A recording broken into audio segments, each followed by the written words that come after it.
मड़ी देखे पूरा जहां,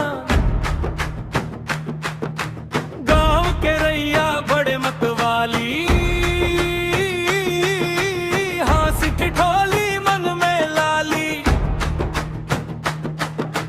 मांदर बाजे पांव थिर के, संगवारी सब हाथ उठ के, हवा में घुल गए प्यार के रंग, सबके मन माए के ढंग। अब तो सुन ले रे सजन, गाँव हमरे है जीवन।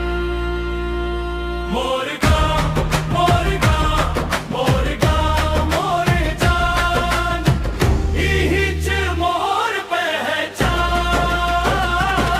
मोर गाँव, नाच गम्मत माँ सब झूमे रे। मोर गाँव, दिल ला भागे रे।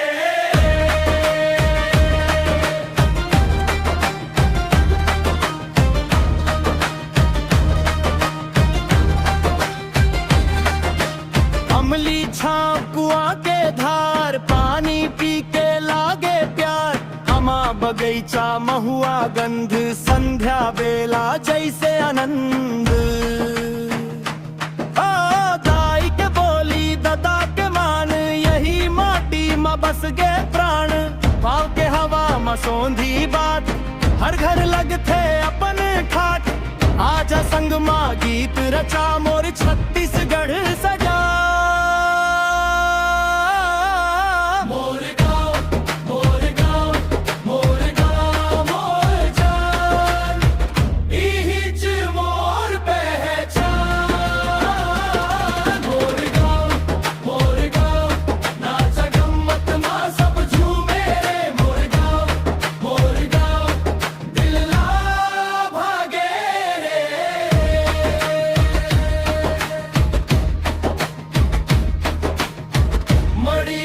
रतिहा चांद, गाँव के संग रही थे जान, दूध भात चूल्हा के आग, मोर दिल में